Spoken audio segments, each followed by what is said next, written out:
Temps de délivrance. Temps de délivrance, votre émission d'enseignement et d'édification produite par l'Hôtel du Dieu vivant avec le sacrificateur Bongé Joachim Kessé. Délivre ceux qu'on traîne à la mort, ceux qu'on va égorger. Sauve-les. Proverbe chapitre 24, verset 11. Béni soit le Seigneur Dieu d'amour qui nous fait la grâce de nous retrouver pour la suite de notre enseignement sur le thème général que nous avions commencé, qui est passé donc la semaine dernière. Et ce thème, c'était perdu dans la maison. Voilà. Perdu dans la maison, nous avons tiré ce thème du livre de Luc chapitre 15, le verset 8 à 9. Dans ce passage, Jésus donne une parabole concernant une femme qui avait son argent qu'elle a égaré dans la maison. Et le Seigneur explique que cette femme a pris un balai, elle a commencé à chercher, elle a fouillé dans toute la maison pour pouvoir retrouver sa pièce qu'elle venait de perdre. Au travers donc de cette image, nous voulons attirer l'attention des chrétiens qu'il est possible que tout en étant à l'église, qu'on perde le salut. Aujourd'hui, nous verrons serviteurs, mais perdus pour l'éternité. Cette pièce de monnaie devait servir à cette femme. Ça devait servir à faire quelque chose qui lui serait vraiment utile. Aussi, dans l'église, nous avons le peuple, et au milieu de ce peuple, nous avons des serviteurs, nous avons des servantes. Et ils sont à plusieurs niveaux dans l'église. Il y a les chantres, il y a les diacres, il y a les intercesseurs, il y a les anciens, il y a les pasteurs, les prophètes, les évangélistes, les apôtres, etc. Ceux-là servent dans la maison de Dieu. Et quelquefois, les gens oublient que tout en étant serviteurs dans l'église, tout en étant dans l'église, en train de servir Dieu, en train d'œuvrer pour Dieu, on peut tout de même aller à l'enfer. Nous essayons donc d'ouvrir l'esprit du peuple de Dieu sur ces vérités spirituelles. En ces fins de temps, nous puissions prendre garde à nos voix et que nous puissions revenir à l'Éternel de tout notre cœur. Serviteurs, mais perdus pour l'éternité est donc le sujet de ce jour. Et nous allons voir quelques exemples dans la Bible. Nous verrons aujourd'hui 4 exemples dans les Écritures. Le premier exemple, c'est le groupe des serviteurs qui vivent dans le péché secret. Les serviteurs qui servent Dieu dans la maison de Dieu, mais qui sont perdus pour l'éternité. Tout en étant dans le service, tout en étant fidèles dans le service, loyaux dans le service de Dieu, mais ils perdent le salut. Dans ce groupe, nous avons des gens que nous pouvons retrouver dans les Écritures. Nous avons l'exemple de Akan. Dans Josué chapitre 7, le verset 21. La Bible nous dit, j'ai vu dans le butin un beau manteau de Sinéar, 200 cycles d'argent et un lingot d'or du poids de 50 cycles. Je les ai convoités et je les ai pris. Ils sont cachés dans la terre au milieu de ma tente et l'argent est dessus. Je les ai cachés dans ma tente. Dieu avait donné l'instruction expresse aux enfants d'Israël de ne rien prendre de ce qu'ils vont trouver à Jéricho. Et Akan, pendant que les autres étaient occupés à faire ce que Dieu leur demandait de faire, lui, tout en travaillant, il prenait l'interdit. Il prenait de l'or, il prenait l'argent, il prenait les objets précieux qu'il a cachés. Et quand il est venu, il les a cachés, il a creusé un trou dans sa maison, il les a cachés à l'intérieur et personne ne savait que Akan avait pris quelque chose. Personne ne savait que Akan était en train de couvrir un péché. Tu peux être également ce serviteur de l'ordre d'Akan. Ces serviteurs-là qui servent Dieu, on les voit à l'église, ils sont zélés. Ils servent Dieu avec passion. Ils servent Dieu avec beaucoup de hargne, beaucoup de courage, beaucoup de zèle. On les voit vraiment engagés dans le ministère, engagés auprès de l'homme de Dieu, engagés dans l'église. Et ceux qui sont de loin les envient pour leur zèle, pour leur engagement sans faille dans le service de Dieu. Mais pourtant, après tous ces services qui rentrent dans l'église, qui rentrent dans le ministère, ils vivent une vie d'impureté. Ils vivent une vie d'iniquité. Le pasteur n'est pas au courant. Vous les voyez donc vraiment en train de servir Dieu de tout cœur, avec beaucoup de zèle, beaucoup d'engagement. Et vous êtes fiers de leur ministère. Vous êtes fiers de ce qui se fait dans la maison de Dieu. Mais vous ne savez pas dans quelle vie ils sont secrètement. Il y en a parmi eux, hommes de Dieu, anciens, diacres, diaconesses, choristes, chantres, qui sont dans les péchés de masturbation et qui se masturbent tout le temps. Ils sont attachés à ce péché et vivent dedans. Il y en a qui sont des maîtresses, qui vivent une vie d'immoralité sexuelle. Une année, nous étions très jeunes dans la foi, dans les années 80. Nous avons été choqués lorsque un dimanche, on nous a présenté un frère qui était parmi les pionniers de l'église à laquelle j'appartenais alors. Un frère très respecté, très influent dans l'église. Nous avions été surpris ce dimanche-là qu'on nous le présente parce qu'il devait faire une confession. Ce frère que nous respections bien pour sa foi, pour son zèle pour Dieu, vivait dans deux péchés graves. Premier péché dans lequel ce frère vivait, il vivait une vie d'impudicité parce que n'étant pas marié, mais il sortait avec les femmes des autres hommes. C'était un monsieur responsable qui travaillait. Il n'était pas marié. Je ne sais pas pourquoi, jusqu'à ce temps, il n'était pas marié. Et il vivait cette vie où il souillait le corps de la femme des autres. Mais en dehors de cela, après qu'il ait confessé ce péché, le frère a enlevé la veste qu'il avait et en dessous de la veste, il avait une tenue de fétiche. Le genre de tenue que nous voyons chez les chasseurs traditionnels d'Ozo. Pour ceux qui sont en Côte d'Ivoire, ils savent bien de quoi il s'agit. Cette tenue, faite en coton, de manière traditionnelle, artisanale, était remplie de marques, de taches. Et c'était une tenue de fétiche que ce frère détenait. Ce frère, dans une église évangélique, où les gens parlent la langue, où les gens prophétisent, ce frère que tout le monde adulait, était dans ce péché secret, jusqu'à ce que le Saint-Esprit l'expose. Nous avons béni Dieu pour sa vie, parce que lui, Dieu a eu pitié de lui pour l'exposer. Mais à certains d'entre vous, depuis des années, vous êtes dans le péché et vous risquez de mourir dedans sans être exposé. Vous priez même pour ne pas être exposé. Vous priez pour ne pas être dévoilé. Frère, si tu es dans un péché secret et qu'un jour Dieu te dévoile, c'est parce que Dieu t'aime. Dieu ne veut pas que tu partes à l'enfer. Parce que, quel que soit ton engagement, quel que soit ton service, si le péché est dans ta vie, la Bible dit que aucune iniquité, aucune souillure ne pourra entrer dans le royaume de Dieu. Si une petite tache est sur ta robe, toute la robe est blanche, mais il y a une petite tache quelque part. À cause de cette petite tache, tu ne peux pas entrer dans le royaume.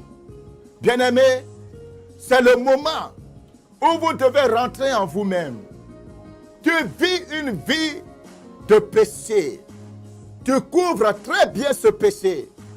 Même le prophète de l'église, avec son œil prophétique, n'arrive pas à déceler le péché dans lequel tu es. Et tu en es fier. Est-ce que toi, tu vis une vie de péché?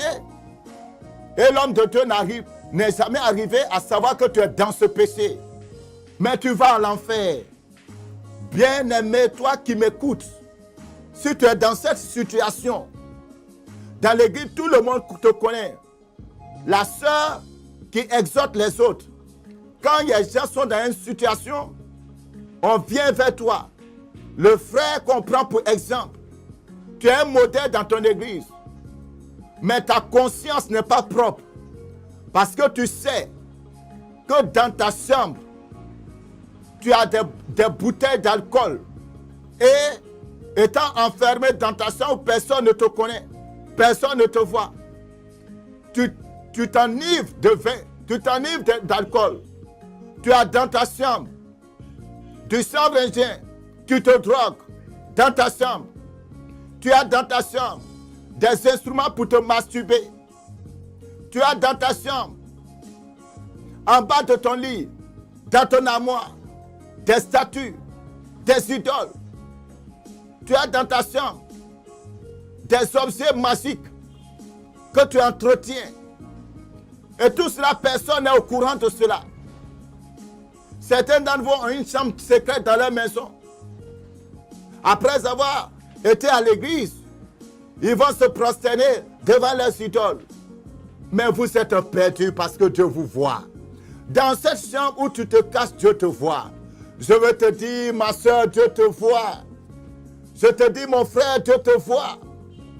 Tu ferais mieux de te repentir dès maintenant, de dévoiler ton péché, de dénoncer ton péché et demander la miséricorde de Dieu pour que Dieu te pardonne et que Dieu te libère. Certains d'entre vous, à cause de votre honneur, vous avez peur de dénoncer votre péché. Je vais te dire que derrière le péché, il y a le diable. Satan te tient par le péché. Si tu ne dénonces pas le péché, le diable aura toujours la victoire sur toi. Tu seras toujours malheureux à l'intérieur de toi quelque part. Tu n'as plus la joie du salut. Viens au Seigneur, reviens à Dieu avec un cœur contrit. Prends le courage, domine la honte et va te confesser. Va voir ton pasteur, va voir ton ancien. Ou bien c'est toi-même le pasteur. Tu es toi-même le prophète. Beaucoup de nous serviteurs aujourd'hui, beaucoup n'ont pas voulu attendre le temps de Dieu. Beaucoup sont allés tendre la main à la magie pour servir Dieu, pour avoir l'affluence, pour avoir beaucoup d'argent, pour avoir beaucoup de personnes dans leur église. Et leurs membres ne savent pas que leur pasteur, leur prophète, leur apôtre utilisent les idoles, utilisent les fétiches pour faire ces choses. Mais toi, tu sais ce que tu fais dans le secret. Dieu te voit, frère. Il faut revenir au Seigneur pour sauver ton âme, pour arracher ton âme à la destruction finale. Parce que si tu demeures dans cet état, Jésus a dit qu'il va venir comme un voleur. Il ne va pas t'avertir. Tu peux peut-être mourir dans un accident où tu n'as pas le temps de te repentir. Tu peux mourir par AVC. Une attaque cardiaque peut te foudroyer. Où tu n'as pas le temps de te repentir. Ne fais pas de petits calculs. Ne te dis pas non. Je vais prendre le temps. Si j'arrive vers, si je sens que je vais mourir, je vais me repentir. Non, tu ne connais pas le jour où tu dois mourir. Personne ne connaît ni le jour ni l'heure. Il faut accepter de te repentir, frère. Parce que Dieu sait tout chose de toi. Il m'a envoyé te dire que tu as été compté, tu as été pesé et que tu as été trouvé léger et que tu es rejeté loin de sa face. Tu fais toutes ces choses, les gens t'acclament, mais Jésus ne te reconnaît pas. Parce que tu dorlotes le péché. Tu joues avec les idoles. Tu trompes les gens dans les affaires. Ton pasteur ne sait pas. Tu voles l'argent et tu viens donner à ton pasteur. Tu viens donner les dîmes de cet argent volé. Et on t'acclame. Le pasteur est très fier de toi. Parce qu'il ne sait pas que tout cet argent que tu es en train de donner, ça provient d'un acte illicite. Tu te prostitues. Et l'argent de la prostitution, c'est avec ça que tu viens soutenir le ministère de l'homme de Dieu. Il ne le sait pas peut-être. Et il t'acclame pour cela. Mais toi, tu perds ton âme. Il faut venir au Seigneur. Abandonne ses actes. Abandonne ses œuvres. Bien-aimé, Jésus revient bientôt. Où tout ce que nous faisons dans le secret, tout sera mis à nu. Deuxième catégorie de serviteurs perdus dans la maison sont les serviteurs qui sont attachés à l'argent. Nous avons l'exemple de Balaam dans 2 Pierre chapitre 2 verset 15.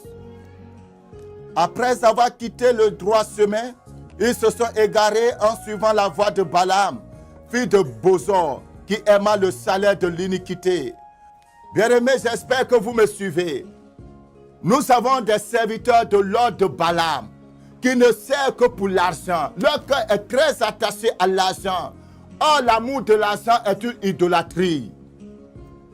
Et beaucoup de personnes dans l'église ont le cœur très attaché à l'argent. Vous savez que Géasi a été lépreux parce qu'il voulait de l'argent. Il voulait le matériel. Si tu as un cœur matérialiste, tu cours après le matériel, tu cours après l'argent. Et que ton amour pour l'argent, ton amour pour le matériel te rend prisonnier. Tu es devenu prisonnier de l'argent. Tu es devenu prisonnier des choses de ce monde. Tu as perdu le salut, même si tu prophétises. Et ces choses-là vous semblent d'orgueil. Ça vous rend arrogant. Bien-aimé, si tu es serviteur et que ton cœur est attaché à l'argent, tu vas à l'enfer.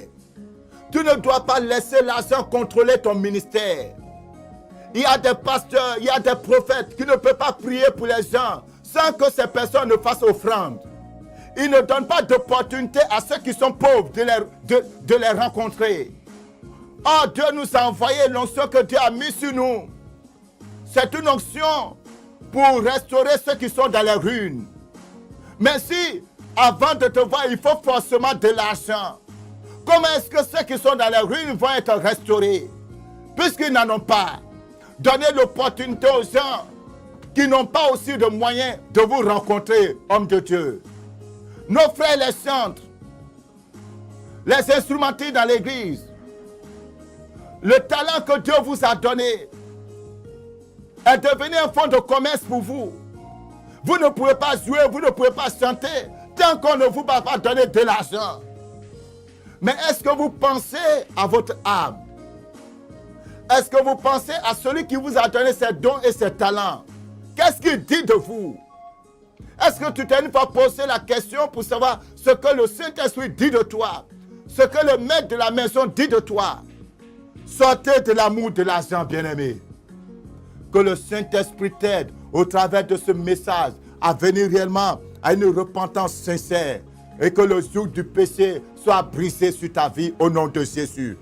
Troisième groupe de serviteurs perdus dans la maison, ceux qui ne disent pas la vérité aux fidèles. Ézéchiel 22 à partir du verset 24. Fils de l'homme, dis à Jérusalem, tu es une terre qui n'est pas purifiée, qui n'est pas arrosée de pluie au jour de la colère. Ces prophètes conspirent dans son sein, comme des lions rugissants, qui déchirent leur proie, ils dévorent les âmes, et s'emparent des richesses et des choses précieuses, et multiplient les veuves au milieu d'elles. Ces sacrificateurs violent ma loi et profanent mes sanctuaires. Ils ne distinguent pas ce qui est saint de ce qui est profane. Ils ne font pas connaître la différence entre ce qui est impur et ce qui est pur. Ils détournent les yeux de mes sabbats et je suis profané au milieu d'eux. Ces chefs sont dans son sein comme des loups qui déchirent leur proie. Ils répandent le sang, perdent les âmes pour assouvir leur cupidité. Et ces prophètes ont pour eux des enduits de plâtre, de vaines visions, des oracles menteurs. Ils disent ainsi parle le Seigneur l'Éternel, et l'Éternel ne leur a point parlé. Frères, dans ce passage, le Seigneur s'adresse à nous, ses serviteurs. Nous, ses bergers, qu'il a établis sur son peuple. Notre responsabilité, c'est de dire la vérité au peuple pour guérir le peuple de sa plaie. Cette plaie, c'est le péché. Cette plaie, c'est l'iniquité. Beaucoup de nos fidèles sont dans les péchés ignobles. Et tu es au courant de cela. Tu sais la vie que ces personnes mènent. Et tu ne leur dis pas la vérité pour les amener à la repentance. Mais tu les bénis chaque jour parce qu'ils te font des offrandes, parce qu'ils sont à tes petits soins. Mais tu ne leur guéris pas de leur plaie. Tu ne les guéris pas de cette maladie qui va les amener à l'enfer. Cette maladie, ce péché qui est attaché à leur vie, tu ne cherches pas à les guérir de ce péché. Tu as même peur de leur dire la vérité. Parce que tu penses que quand tu vas leur dire la vérité, ils vont quitter ton église. Bien sûr qu'il y a des personnes, lorsqu'on leur dit la vérité, ces personnes-là quittent l'église pour aller ailleurs. Mais cela ne doit pas t'empêcher, toi pasteur, toi prophète, toi évangéliste, toi responsable, toi, prédicateur, de prêcher l'évangile pour sauver les âmes. Bien-aimés, vous allez perdre votre propre âme en refusant de dire la vérité aux gens, en soignant les plaies des gens en mettant des plâtres. Il ne faut pas couvrir les péchés des gens. Il faut frapper le péché. Il faut mettre le doigt sur le péché. Et si de manière claire, tu as connaissance qu'un frère, une soeur est dans un péché, la meilleure manière pour toi de lui prouver toi ton amour, de lui prouver ton amour en tant que serviteur, en tant que berger, de lui prouver ton amour, c'est de lui dire la vérité pour le sauver de l'enfer. Si tu te tais, c'est que tu es un égoïste, tu es un hypocrite. Ce que tu veux donc, c'est juste de jouir de ses richesses, de sa position. Mais tu ne cherches pas son bien. Et vous les chrétiens, les pasteurs qui ne vous disent pas la vérité, qui savent que vous êtes dans l'iniquité, qui savent que vous vivez une vie de désordre et que cette vie-là va vous amener à l'enfer. Ils n'ont pas le courage de vous dire de quitter dedans. Ils n'ont pas le courage de vous enseigner, de vous montrer, de vous exhorter, de vous montrer comment quitter votre péché, quitter ce genre de berger. Parce que vous venez à l'église pour sauver vos âmes. Mais si vous êtes dans une communauté où il n'y a pas de vérité pour vous affranchir du péché, où il n'y a pas de vérité pour vous libérer des liens, qu'est-ce que vous faites là? Le but pour lequel Christ a donné sa vie, c'est de nous libérer de la puissance du péché. Et si les fidèles sont faibles dans la foi, sont faibles et qu'ils sont gagnés par le péché, c'est la responsabilité du pasteur de les aider et de leur montrer comment sortir de leur iniquité. Chers hommes de Dieu, ne perdez pas vos âmes en vous taisant sur le désordre qui est dans votre église. Ne perdez pas votre âme sur les iniquités que pratiquent vos fidèles. Dieu va vous demander compte de la vie de ces fidèles. Dieu va vous demander leur sang. Quatrième groupe, les serviteurs qui mettent leur foi dans leurs exploits. Matthieu chapitre 7, le verset 23. Alors je leur dirai ouvertement, je ne vous ai jamais connu, retirez-vous de moi, vous qui commettez l'iniquité. Lorsque vous lisez le verset 22, Jésus dit que beaucoup de personnes vont venir, ils vont commencer à raconter les exploits qu'ils ont faits dans le nom de Jésus. Frère, le fait que tu guérisses les malades, que tu chasses les démons, le fait que tu donnes ton argent, tu finances le ministère, le fait que tu sois toujours à côté de l'homme de Dieu, que tu le soutiennes, ne garantit pas ton salut. Même si tu as construit l'église, tu as équipé l'église pour donner au pasteur. Tu as construit tout un bâtiment pour donner au pasteur. Tu as construit une grande maison, une villa pour donner au pasteur, pour que le pasteur vive dedans bien. Avec piscine, tout. Tu as payé une voiture pour donner au pasteur. Ça ne t'amène pas au ciel. Ça va te donner la bénédiction terrestre. Tes offrandes ne vont pas t'amener au ciel. Tes offrandes peuvent ouvrir les portes de la bénédiction sur toi. À cause de tes offrandes, tu peux être guéri des maladies. À cause de tes offrandes, tes prières peuvent être exaucées. Tes blocages peuvent tomber parce que tu soutiens l'œuvre de Dieu. Mais tes offrandes ne vont pas maintenir ton nom inscrit dans le livre de vie. C'est la vie que tu mènes, la vie de sanctification. C'est cette vie qui va t'amener au ciel. Si après avoir construit un grand bâtiment, équipé et donné tout à l'église, si après avoir fait cela, tu t'en vas faire des choses contraires à la parole de Dieu et que tu restes dans cette vie et que tu meurs, tu iras à l'enfer. Bien-aimé, le Seigneur nous interpelle. Tu peux gagner beaucoup de personnes à Christ par les miracles, par l'évangile que tu prêches. Mais si toi-même tu ne veilles pas sur ta vie, ne crois pas que le fait que tu aies parcouru le monde, que tout le monde te connaisse, le fait que tu aies fait beaucoup de miracles, ne pense pas, ne crois pas, ne mets pas ta foi dans ces exploits, croyant que lorsque tu vas mourir, ces choses vont t'amener au ciel. Non, tes œuvres ne vont pas te défendre demain. Que le Saint-Esprit vous donne de comprendre cette trompette qui est en train de sonner. Que le Saint-Esprit ouvre votre entendement, ouvre votre intelligence et que vous entendez le son de la trompette, de la repentance que le Seigneur est en train de sonner, de faire retentir. Quelle est ta situation présentement? Es-tu dans un péché secret? Es-tu attaché à l'argent? Es-tu un serviteur qui ne dit pas la vérité à son peuple? Es-tu un serviteur qui a mis sa foi dans ses exploits? Écoute ceci, cher ami. Apocalypse chapitre 22, verset 12 à 15. Voici, je viens bientôt, et ma rétribution est avec moi, pour rendre à chacun selon ce qu'est son œuvre. Je suis l'alpha et l'oméga, le premier et le dernier, le commencement et la fin.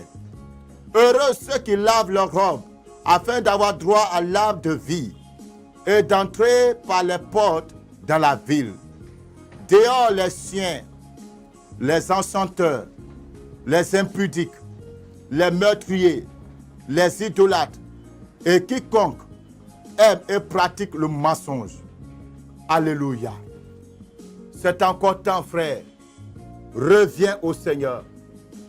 Renouvelle ton alliance avec le Seigneur Jésus.